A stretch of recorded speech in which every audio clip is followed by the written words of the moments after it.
ಎಲ್ಲಿ ಬೇಕಾದಲ್ಲಿ ಮನೆಗಳ ಮೇಲೆ ತೂಗಾಡ್ತಿದ್ದೇವೆ.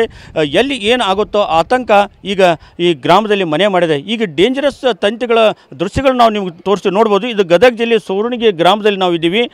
ಏನು ಈಗ ಘಟನೆ ನಡೆದ ಸ್ಥಳದ ಅಕ್ಕಪಕ್ಕದ ಮನೆಗಳ ಮೇಲೆ ಈಗ ವಿದ್ಯುತ್ ತಂತಿಗಳು ಹೇಗೆ ಹರಿದಾಡ್ತಾ ಇದ್ದೇವೆ ಅಂತ ನೋಡ್ಬೋದು. ಯಾಕೆಂತಂದರೆ ಈಗ ಗ್ರಾಮದಲ್ಲಿ ಜನರು ಅವರು ಮಾಳಿಗೆ ಹತ್ತಕ್ಕೂ ಕೂಡ ಈಗ ಹೆದರ್ತಾ ಇದ್ದಾರೆ. ಅಕ್ಷರಶಃ ಕಂಗಾಲಾಗಿ ಹೋಗಿಬಿಡ್ರಿ. ಯಾಕಂದರೆ ಎಲ್ಲಿ ನಾವು ಮಾಳಿಗೆ ಇರೋದು ನಮಗೂ ಕೂಡ ಏನು ಕರೆಂಟ್ ಶಾಕ್ ಆಗುತ್ತೋ ಏನಾಗುತ್ತೋ ಅಂತನೋ ಆತಂಕ ಭಯ ಈಗ ಕಾಡ್ತಾ ಇದೆ.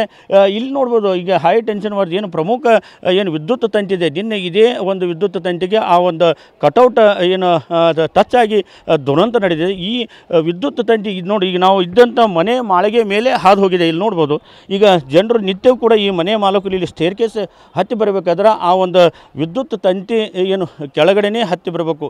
ಇಂಥ ಅಪಾಯಕಾರಿ ಏನು ವಿದ್ಯುತ್ ತಂತಿಗಳು ಸೂರಣಗಿ ಗ್ರಾಮದಲ್ಲಿ ನೇತಾಡ್ತಿದ್ದಾವೆ. ಇಷ್ಟೊಂದು ದೊಡ್ಡ ದುರಂತ ಆದರೂ ಕೂಡ ಈ ಒಂದು ಏನು ಡೇಂಜರಸ್ ವಿದ್ಯುತ್ ತಂತಿಗಳ ಬಗ್ಗೆ ಯಾರೂ ಗಮನ ಹರಿಸ್ತಾ ಇಲ್ಲ. ಏನು ಹೆಸ್ಕಾಂ ಅಧಿಕಾರಿಗಳು ಕೂಡ ಈಗ ಗ್ರಾಮಕ್ಕೆ ಭೇಟಿ ನೀಡಿ ಹೋಗಿದ್ದಾರೆ. ಆದರೆ ಏನು ಮಾಡಬೇಕು, ಇದು ಇಮಿಡಿಯೇಟಾಗಿ ಇದೇನು ಮನೆಗಳ ಮೇಲೆ ಏನು ವಿದ್ಯುತ್ ತಂತಿಗಳು ಹಾದು ಹೋಗಿದ್ದಾವೆ, ಇದು ಏನು ಇಮಿಡಿಯೇಟ್ ಶೀಘ್ರವೇ ಇವೆಲ್ಲ ತಂತಿಗಳನ್ನು ತೆರವು ಮಾಡಬೇಕು. ಇಲ್ಲ ಏನು ಮುಂದೆ ಆಗುವ ಏನು ಹೆಚ್ಚಿನ ದುರಂತವನ್ನು ತಪ್ಪಿಸಬೇಕು ಅನ್ನೋ ಒತ್ತಾಯ ಈಗ ಗ್ರಾಮದಲ್ಲಿ ಕೇಳಿ ಬರ್ತಾ ಇದೆ. ಒಟ್ಟಾರೆಯಾಗಿ ಏನು ಈ ವಿದ್ಯುತ್ ಅವಘಡ ನಡೆದಿದೆ ಇದು ಸಾಕಷ್ಟು ಸೂರಣಗಿ ಗ್ರಾಮದ ಜನರನ್ನು ಆತಂಕ ಭಯಕ್ಕೆ ತಳ್ಳಿದೆ ಅಂತ ಹೇಳ್ಬೋದು.